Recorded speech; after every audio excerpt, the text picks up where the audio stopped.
Hello, everybody. We are back with another great interview with our podcast babes. We are talking all things anthology. We are talking about the power of women. Rise and roar, baby. Let me bring our guest on.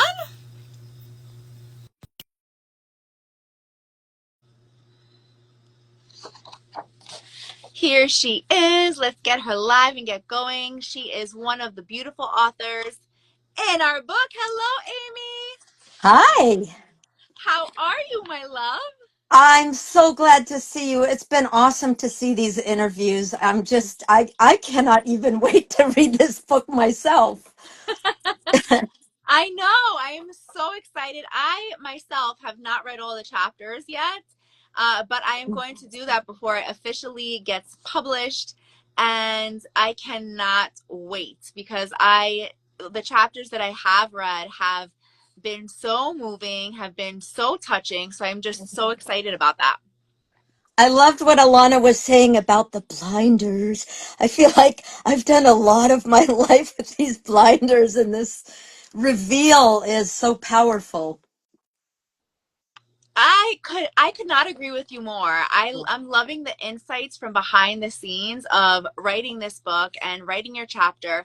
I'm so grateful to have you as part of this. We actually met at a UPW in Jersey. Right. So that was last year, and I remember you were sitting in front of me and we just instantly connected, and you were telling me about your story. And so we connected on WhatsApp, and we were talking about doing some other things together and giving each other advice. And so it was a no-brainer to bring you into Podcast Babes because you have an incredible story. And so Yeah. tell us, in your chapter, right, without giving it all away because you have a juicy Yeah. chapter, tell Uh, us about the moment where your pain started to turn into power. I was sitting in a hospital exam room with my kiddo. And this was the same exam room that the admitting doctor had pulled her around by the toe in a little cart when she was a year and a half old. And the light was coming through the windows, and I heard the doctor say, from here on out, any surgery that you may choose to do is elective, and you won't ever have to spend the night in the hospital again. And even though I had hoped for this moment for 20 years, prayed for this moment, was sure it was going to come, I couldn't believe that that moment had arrived, and I was basically shocked. I was stunned. And I didn't have a lot that came to my mind. It was more like when you hear a colossal gong going gong, and you just, I was kind of flabbergasted. That sounds, very intense. So how in that moment did you know that it was pain, but it was turning into power? Was there something that you said to yourself? Was it something you did, a thought that you had? Well, it was a long journey, and I won't give lots of details away, but um, my daughter was born missing a good bit of her jaw and many other very big anomalies.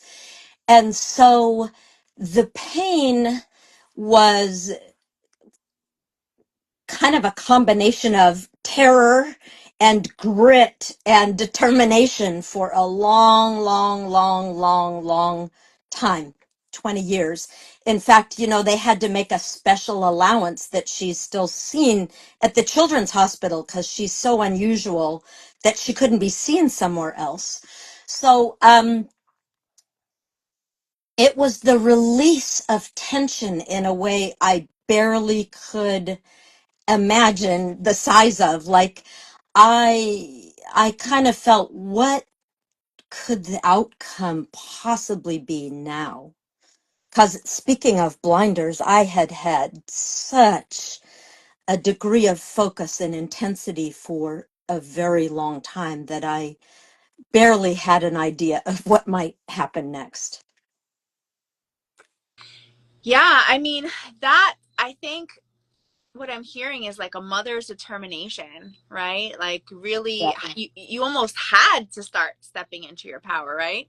And that must have been a really long journey. And so writing this down in your chapter, like, what did that feel like actually getting it out onto paper? Did that shift anything inside of you now looking back on the whole entire journey from where you started to now?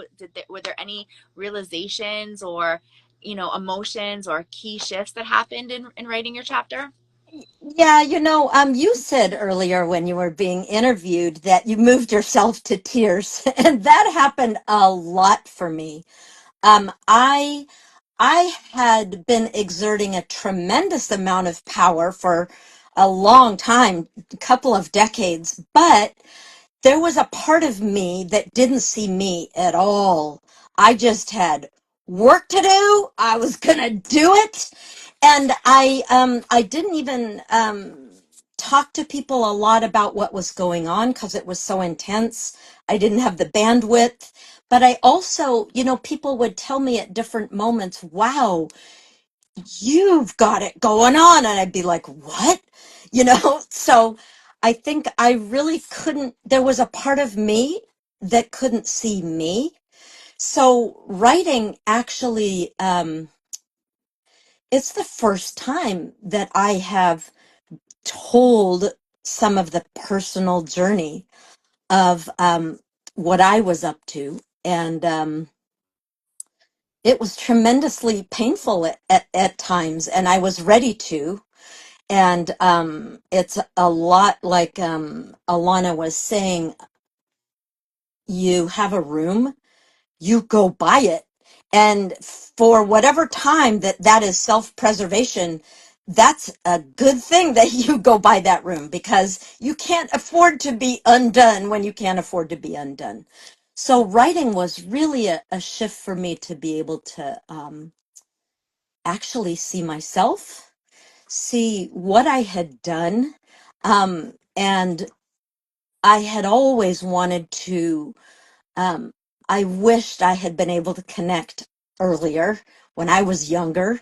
And so I really wanted to connect back to the families that are in medical situations or under duress. There's a lot of kinds of duress. And there's been some quote I've been seeing lately, like, just be kind because you actually never know what the person next to you at a stoplight is going through in their life.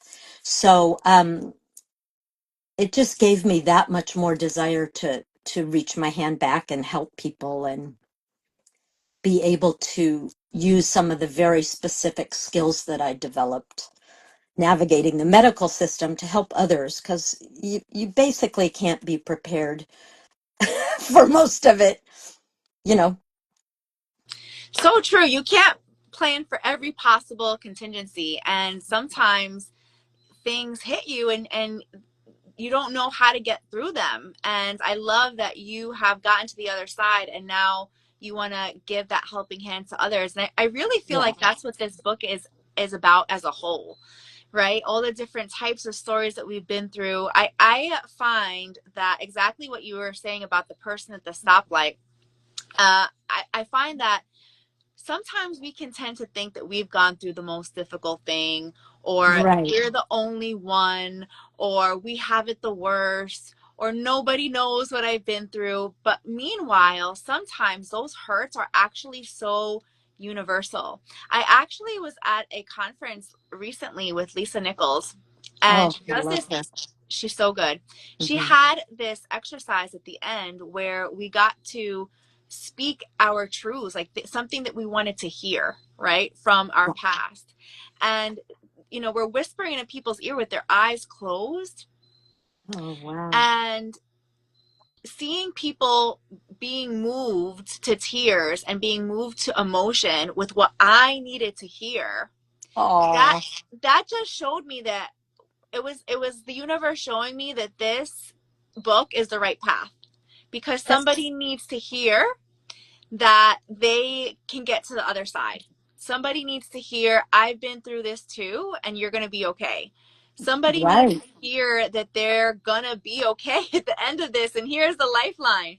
And I think that that's what you're really saying, that your chapter, it's about showing that this, when you're going through that and your baby comes into the world, and like you said, there's all these anomalies and missing a piece of their jaw. Where do you turn, right? That's something that you think that I am the only It's one. unprecedented, right? Yeah. Yep. And so being that voice, that advocate that can help other people go through something that's similar, I think that that's an amazing gift that you're giving the world. I am so grateful that that is your mission and for you to be able to Oh, share. well, thank you. And it's been just a beautiful thing. We stayed in touch after UPW, just like an occasional WhatsApp message back and forth. And I've loved hearing from a distance what you're up to. But I am so blown away to arrive and find this group of women who are like really like, when you can do things amongst others and lean on somebody's epic editing skill that you don't have, or like the I'm stammering because it's hard to describe how impactful that's been for me. I've been like, again, from the like, it's like tunnel vision in a certain way, which is why I was standing blinking in the light in that exam room. I was like, I, I've barely known what to do with myself. So like this group of women and the stories I'm starting to learn and the way we're supporting each other, like you say, to reach a hand back to the women just like us or the people just like us. Um, it has been my heart's desire to do that. And I'm really touched to be part of the group and part of the momentum. I love that. We love having you as a podcast babe. And I did a prayer uh, a while back where I asked God to bring me the women that were going to make an impact, the women that were going to be the movers, the shakers, the forces for good, the people that were going to help others rise. Because I wanted to create an empire of empowered women that were going to go out and spread their wings and make sure that we lift the frequency of the universe. So Rise the tide, baby. yes. Yep. So there's no doubt in my mind that the people that are attracted to podcast babes and end up being a podcast babe are phenomenal women that have a mission and a purpose. And I'm so excited that we've written this book together. And so what do you want the listeners now after listening to this interview and when they get to read your book, when they buy the book and get to read your chapter, what do you want them to do next? Well, I just want this same feeling of connection that I was talking about. I want you to know you can find your peeps, you can make a connection and be strengthened from larger community. There are people, no matter how remote your path has been through the jungle and how much of your way you've had to hack with a machete to move forward, there is strength for you and you can make it to the other side. And if you keep looking, you know, the truth is, a lot of people are very trained in trauma. And in trauma, what people have, revealed in the last 10, 15 years is that traumas stack and they begin to sort of occupy real estate in your response ability, like your ability to respond with all that you are, because you're conditioned to expect a smaller operating room.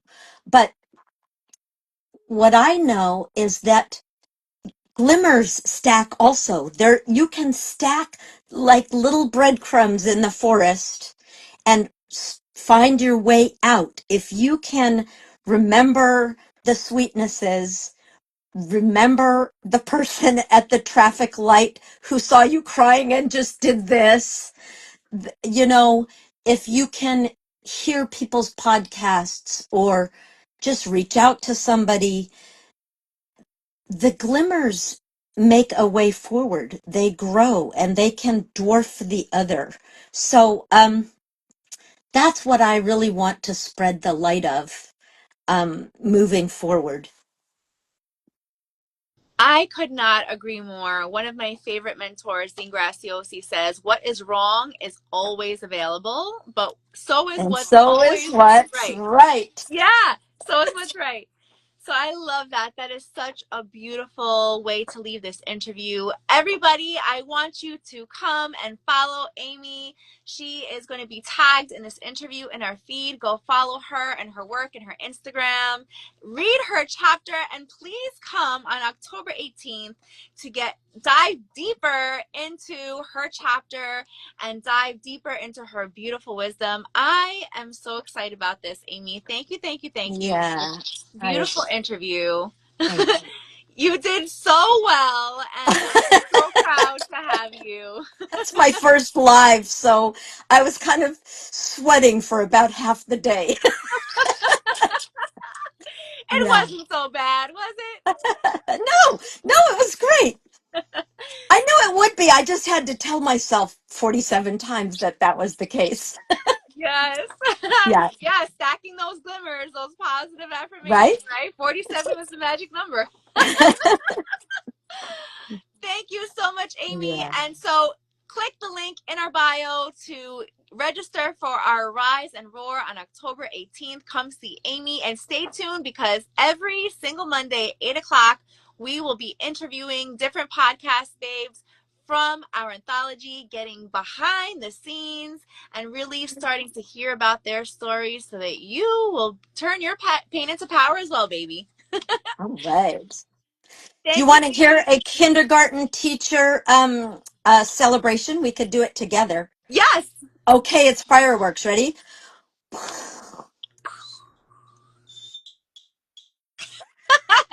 I love it. That's really cute. I love it. Like, can we do that one more time? One more. Okay, 1, 2, 3.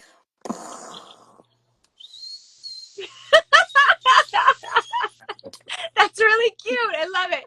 All right, I'm gonna be doing fireworks now Okay, for all right. celebrations.